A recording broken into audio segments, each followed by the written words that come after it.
It's morphin' time. Pterodactyl. Hi there, this is Tate with Rangers of Wrestling, bringing you the It's Wrestling Time post show. And tonight I'll be reviewing AEW Dynamite. Wow, so much to discuss, so much happened tonight, but let's get started. Alright, so AEW Dynamite kicked off with MJF celebrating his win over CM Punk. Wardo came out and put cardboard out in the ring of MJF. He was posed like CM Punk in one of them.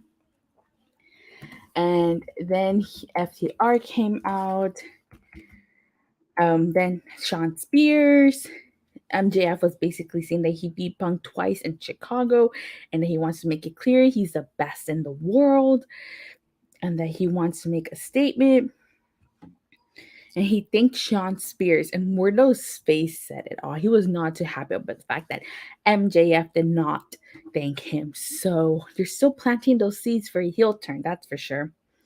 Then CM Punk interrupts MJF, and he says that Wardlow was the one who helped MJF beat him, and he brings Sting and Darby Allin with him.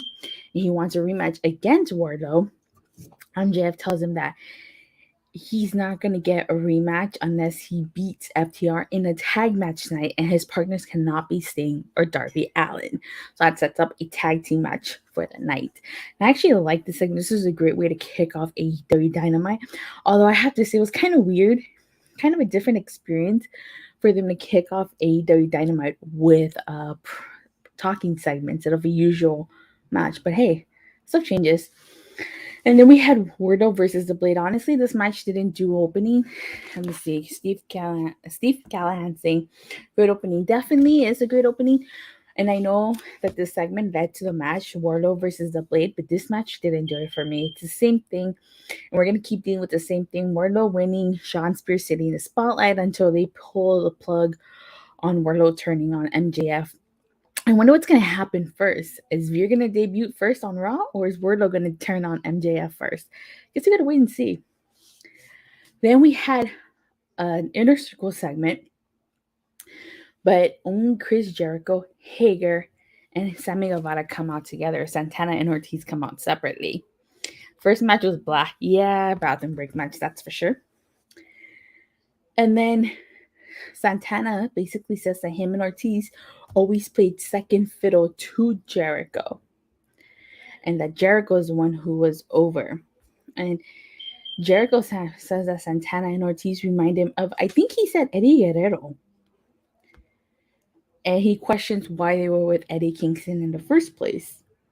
And he said that on February 17, 2021, the Santana and Ortiz had a match against the Young Bucks and lost against them. And Jericho goes to mention Homicide and Hernandez, which does not sit well with Santana and Ortiz, so they end up attacking Jericho. Yes, thanks Steve Sub, like Road to 400, definitely. So Sammy Guevara tries to stops and says that he loves the Inner Circle, it's his family, and that he quit Inner Circle once and he will quit again unless they can work things out. And basically, Santana Ortiz challenged Chris Jericho and Jack Hager to a match next week. So I'm actually interested to see what's going to happen. I mean, are Santana and Ortiz going to defeat Jericho and Hangman and Hager? They need to. In my honest opinion, they need to. It would be pointless for Jericho and Hager. I keep Hager to win that match, honestly would. And okay, so then we got backstage segment with Adam Cole, Bay, the Young Bucks, with, I think it was Rocky Romero and Chmapionship, and Jay White debuted on Dynamite attacking Chmapionship and Rocky Romero. I have to say, before I go on, because I feel like Jay White's debut, and you guys can feel free to disagree with me, okay? I feel like Jay White's debut fell flat. I mean, first of all, it was a backstage segment, and he didn't do anything the rest of the night. That's all he did was just show up and attack Chmapionship and Rocky Romero. He looked back at the Young Bucks, and that was it. But he didn't do anything. He really didn't. So I don't know what this is. They're probably going to lead to maybe a confrontation between Steve Callahan saying Bullet Club Bay. So it's probably going to lead to Kenny and the Bucks versus Jay White and his version of the Bullet Club. But the thing is, like, Jay White right now is in Impact Wrestling. He's gonna be doing double duty on Impact Wrestling, or is, I don't know. So now I'm kind of confused to what's gonna happen. I really am, and like I said, I think. But I just feel like what they could have done was just have Adam Cole tell the Young Bucks that he has a backstage segment. In a backstage segment, they could have had Adam Cole tell the Young Bucks that he's got backup, and then just have Jay White debut on Rampage. I just feel like Jay White's debut fell a little flat. But that's just me. You guys can feel free to disagree with me if you guys want. Totally up to you guys. Then after that, we had the Face of the Revolution ladder match. It was Keith Lee versus Isaiah Cassidy. So Keith Lee is officially All Elite. This was actually a great match. This was a great match. This was probably my favorite match of the night. Keith Lee looked great. He looked fantastic out there. Of course, he was victorious against Isaiah Cassidy. It's his debut match. Of course he is. Keith Lee was great tonight. Yes, he was. Yes, he was great. So I liked how Matt Hardy in the middle of this segment ended up leaving Private Party. He jumped over the barricade and just like left them there, which was funny if you ask me. So it's probably setting up for maybe Matt Hardy to leave his group. We'll see. But at the end of the match, Mark Quinn tried to attack Keith Lee, and Keith Lee sent him crashing into the ring apron, which I thought was hilarious. So I'm liking where this is going.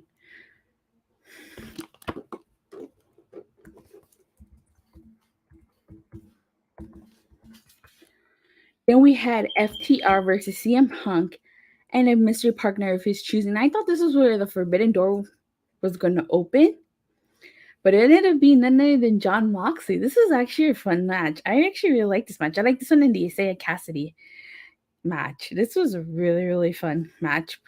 Dynamite was pretty good tonight. Yeah, it definitely was. Definitely was. I liked how they said the whole can they coexist type of thing. That was hilarious.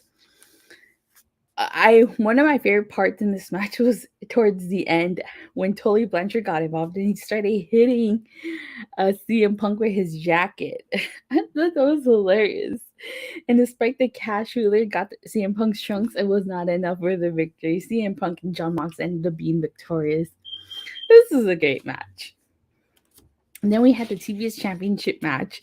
It was A.Q.A versus Jade Cargill. A.Q.A, an impressive debut against Jade Cargill.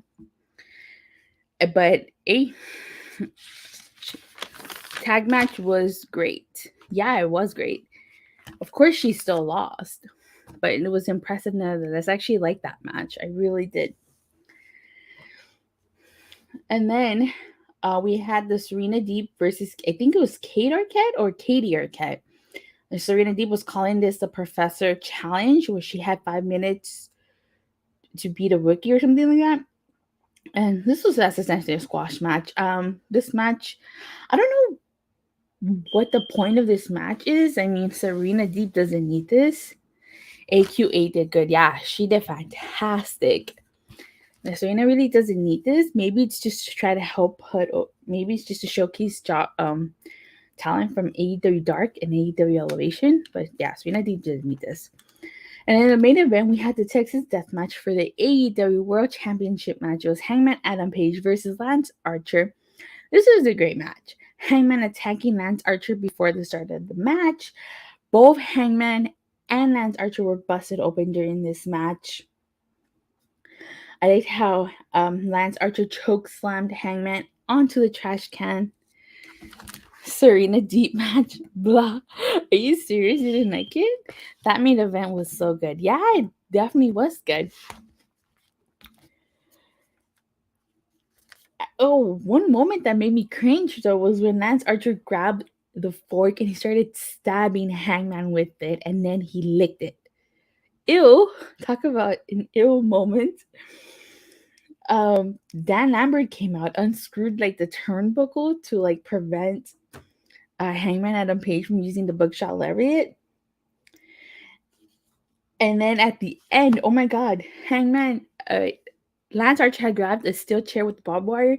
Hangman took that barbed wire, wrapped it around his arm, and with the rolling elbow strikes to Lance Archer. And then he can't stand. The way the Hangman wins is that he beats Lance Archer by a 10 count. That was great. That was honestly great. It was a great main event. I really, really liked it. And then at the end, Adam Cole, baby, picking up the title, giving it to Hangman, and just like tapping it. So we know next is going to be Hangman Adam Page and Adam Cole, baby, probably a Revolution. So I'm actually excited for that feud. But with that being said, that would pretty much conclude the episode, my review of Dynamite. As great as this episode was, I'd have to give it a 4 out of 5, just because, first of all, Tony Khan hyped up an announcement. We didn't get an announcement. I just felt like Jay White's debut was overshadowed by Keith Lee's, and I would have waited to debut Jay White. It just felt a little flat to me. And with that, 8 out of 10 and 5 out of 5. I have to say, though, I just realized this is the first time in Dynamite that we've gotten 2 women's matches. So props to AEW for finally doing that. They gave us 2 women's matches tonight. They did. So, but hey, it's an improvement. It's an improvement. People have been asking for it. So 4 out of 10 just for the things that I said, and an 8 out of 10 for the same reasons. I'm excited to see what happens on Rampage. And thank you guys all so much for watching and for your continued support. Please don't forget to like and subscribe, and make sure you hit that bell so you get notified whenever I go live or release a new video. I'll see you guys tomorrow after Impact Wrestling. Bye.